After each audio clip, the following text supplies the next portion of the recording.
Bonjour à tous. Alors nous voilà aujourd'hui sur la commune de Saint-Gilles-Vieux-Marché à la rencontre des plantes sauvages de nos chemins et de nos sous-bois en compagnie d'Edwige Renaud de la structure identitaire Guide Nature. Bonjour à tous, bienvenue à Saint-Gilles. Je vous emmène faire un petit tour aujourd'hui en sous-bois et sur les chemins pour découvrir 5 plantes communes qui sont bonnes pour notre santé, pour guérir les petits maux et puis pour se nourrir aussi. Suivez le guide. Nous voici arrivés devant un joli plant de Kélidoine qu'on appelle vulgairement l'herbe aux verrues ou encore l'herbe au corps en raison de ses applications extérieures sur ses excroissances qui parfois sont en relief sur notre peau. On va utiliser la Kélidoine essentiellement en usage externe parce qu'elle contient des composants toxiques que l'on réservera à la médecine et au laboratoire pour notamment soigner les troubles du foie. Ici, on va se servir de l'une de ces tiges qui, comme on le voit ici, lorsqu'on la sectionne, sécrète un petit suc laiteux de couleur jaune. Et c'est ce petit suc qui va, en application, soigner la petite verrue et toucher également l'épiderme tout autour. Alors attention, ne pas appliquer sur des plaies déjà ouvertes. Ça va être assez corrosif. On va appliquer sur la verrue ou sur le corps à soigner et l'effet va être d'assécher la partie d'épiderme concernée par le suc. Au bout de plusieurs jours d'application, la verrue pourra alors sécher et tomber.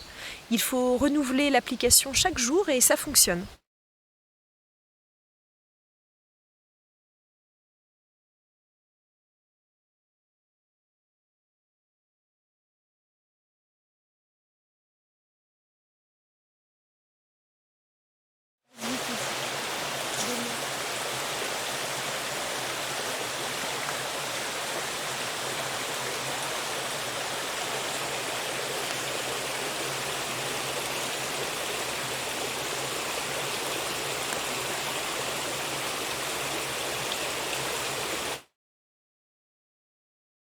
Nous voici arrivés au pied d'une achillée millefeuille, la plante d'Achille. Millefeuille en raison du découpage de ses feuilles, découpage très fin qu'on peut voir, quasiment nervuré. L'achillée est une plante composée de la famille donc des Astéracées, qui est une grande plante féminine, en ce sens qu'elle agit comme notamment hémostatique, c'est-à-dire qu'elle va limiter les hémorragies et elle est notamment utile en cas de règles abondantes et on l'utilisera également en cas de dysménorrhée, c'est-à-dire de douleur, de congestion du petit bassin liée à des règles douloureuses. De ce fait-là, on pourra faire une infusion de ces sommités fleuries après séchage des fleurs afin de réduire les douleurs de bas-ventre. Cette plante est par ailleurs efficace pour stopper les saignements, les hémorragies. On peut utiliser ces feuilles à appliquer sur les saignements, les coupures que l'on pourrait avoir au jardin. Et c'est assez magique parce que ça stoppe instantanément la coupure par application de ces petites feuilles que l'on peut triturer entre ses doigts et simplement apposer sur la blessure. De même, en cas de saignement de nez, vous pouvez triturer la feuille entre vos doigts et l'appliquer à l'entrée de la narine qui saigne et c'est assez bluffant parce que ça stoppe quasiment instantanément l'hémorragie.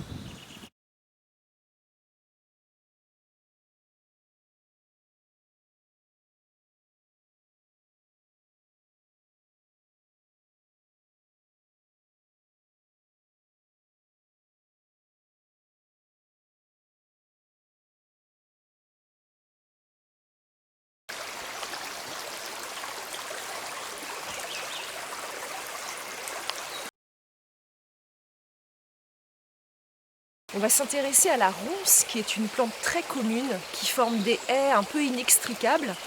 Et bien souvent, c'est une mal-aimée, parce qu'on s'y pique, parce qu'on n'aime pas trop son caractère envahissant. Mais on s'aperçoit que chez la ronce, tout s'utilise. On peut utiliser son fruit, bien sûr, qu'on connaît, la mûre, dont on se régale de confiture à l'été. Et puis aussi, on peut utiliser ses feuilles, ses bourgeons. Et autrefois, on utilisait ses tiges pour faire des liens. Et ici, ce qui va nous intéresser ce matin, c'est son caractère astringent. La ronce est en effet une plante riche en tanins. Et de ce fait-là, on va utiliser ce caractère pour soigner en usage externe, en bain de bouche, en gargarisme, et bien des problèmes d'affection de la bouche, comme les aftes, comme les maux de gorge. On pourra utiliser ces feuilles. Donc ces feuilles sont en général trilobées avec 3 lobes ou 5 lobes selon les espèces de ronces, parce que chez la ronce, il y a une centaine d'espèces différentes. C'est une grande famille. La ronce appartient à la famille des rosacées. Elle est caractérisée par des feuilles composées de 3 à 5 folioles selon les espèces de ronces. Sur ces feuilles, eh bien, vous le savez bien, puisqu'elles ont des épines sur leur nervure, très reconnaissables, et les fleurs de la ronce sont constituées de 5 pétales et de 5 sépales et de nombreuses petites étamines. Son fruit, eh bien, c'est la mûre, vous la connaissez bien, qui là n'est pas encore arrivée à maturité et qui se caractérise par une drupe qui contient une graine et dont on se régalera lorsqu'elles seront bien noires. Toutes les parties de la plante s'utilisent. Ici, on va s'intéresser aux feuilles qui sont généralement cueillies en début de floraison et qui nous serviront à constituer des vrais remèdes. Un autre remède bien connu dans nos campagnes, c'est de manger les jeunes bourgeons de feuilles de ronce qu'on peut prélever comme ça, en direct, et faire une petite boule dans nos mains et mâcher directement. Et paraît-il, ça soigne les maux de gorge. Ça a un goût un peu âpre et amer, je vous laisserai tester, mais pas désagréable.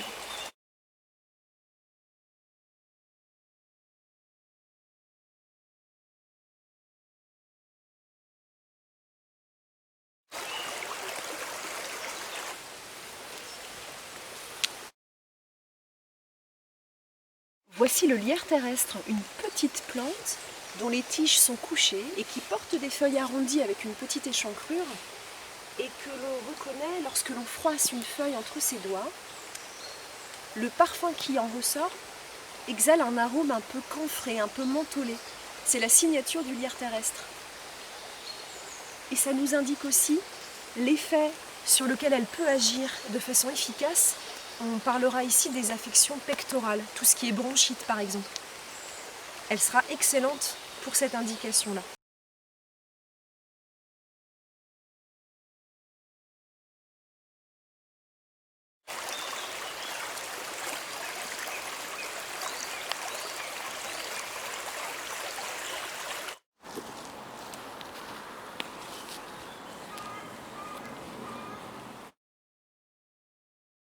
Au fait, Edwige, Oui. est-ce que tu connais des plantes pour lesquelles on peut utiliser les racines, par exemple pour les problèmes d'estomac? Ça m'intéresse. Ben oui, ben regarde, justement, à ton pied, Asilis, on rencontre la benoîte commune ou encore benoîte officinale, qui s'appelle aussi l'herbe du bon soldat. C'est une plante avec un port un peu dressé, tu vois. Ses feuilles sont plutôt fines, un peu dentées.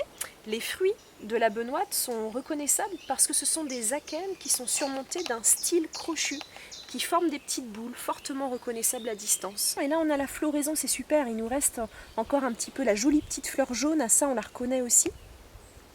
Et chez la benoîte, eh bien, on peut utiliser les feuilles en termes médicinaux et surtout la racine. Et les feuilles s'utilisent notamment pour soigner les problèmes de conjonctivite, c'est-à-dire les inflammations du blanc de l'œil. Alors comment? Eh bien simplement en ramassant des feuilles et en faisant des cataplasmes sur l'œil qui est atteint de conjonctivite. Mais nous, ce qui peut nous intéresser, tu me parles des problèmes d'estomac, eh bien c'est sa racine. Alors on va regarder comment est faite cette racine de benoîte. C'est bien de se munir d'une petite pelle, d'un petit transplantoir pour la déterrer, c'est plus facile. Et on va chercher, eh bien, à la base, comment est faite cette plante. Ce sont surtout les racines secondaires qui vont nous intéresser. Voilà. On va regarder de plus près comment est faite cette plante. J'enlève la terre. Voilà.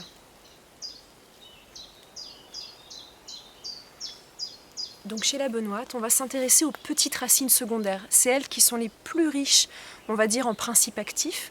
La racine principale est ici, elle est plus grosse. Mais je vais te faire sentir, on va couper une petite partie de la racine. Et Lorsqu'on la sent, ça rappelle une odeur pas forcément agréable, on croirait entendre la roulette, c'est l'odeur du cabinet du dentiste. Pourquoi ? Parce que les dentistes utilisent l'eugénol, en tout cas un eugénol de synthèse comme anesthésiant pour les douleurs dentaires. Et l'eugénol est également la molécule qui est contenue dans le clou de girofle, que vous connaissez certainement, une épice qu'on utilise parfois pour soulager les douleurs dentaires. L'eugénol est également présent dans la racine de la benoîte et de ce fait-là peut agir également sur la sphère de la bouche et va également être tonique notamment de l'estomac. C'est pourquoi on va utiliser la racine pour se faire des décoctions et boire quelques tasses par jour lorsqu'on a besoin de dynamiser un petit peu notre estomac.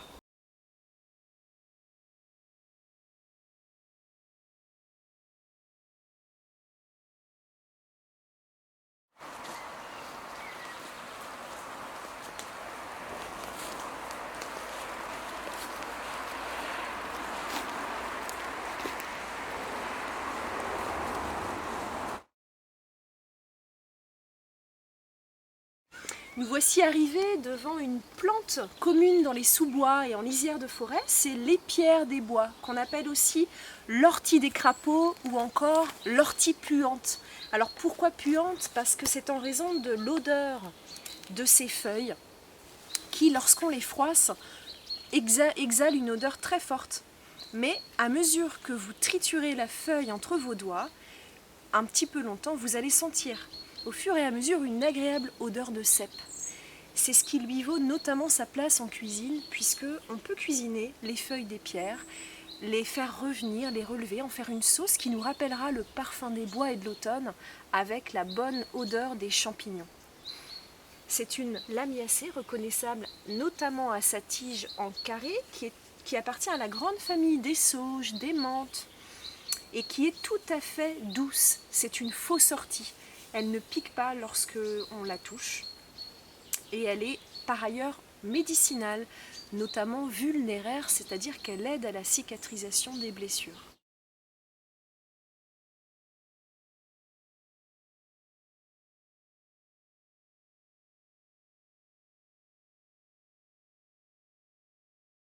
Bienvenue dans ma cuisine sauvage, ma cuisine forestière en plein air, on est bien.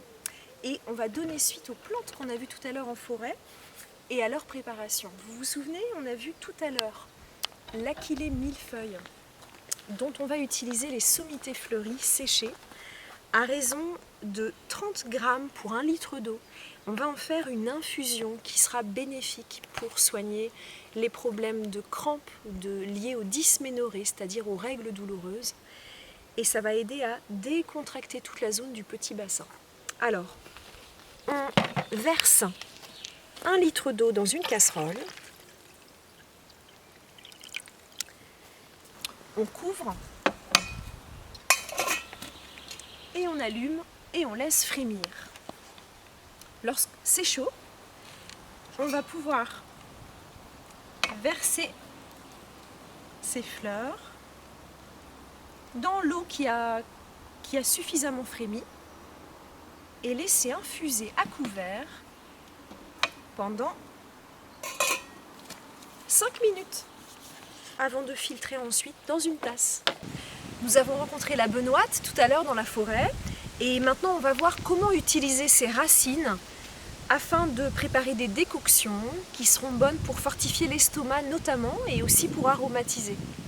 Voici les racines qui se présentent de la façon suivante. Une racine principale, ici coupée en deux, et des racines secondaires. On pourra mettre la racine principale dans l'eau lorsqu'elle aura été brossée puis coupée en morceaux, avec les racines secondaires qui sont un petit peu plus riches en principes actifs, à raison de 30 à 40 grammes de racines pour 1 litre d'eau.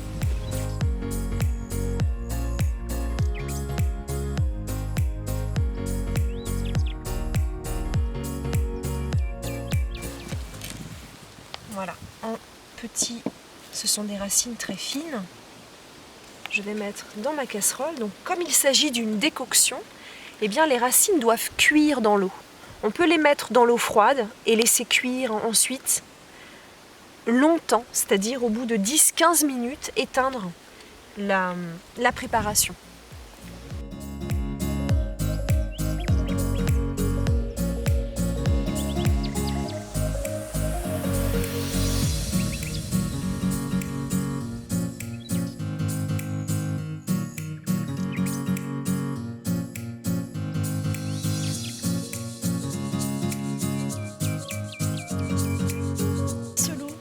racines qui ont été coupées et je vais laisser cuire. À partir du moment où ça frémit, je vais laisser 10 à 15 minutes de cuisson.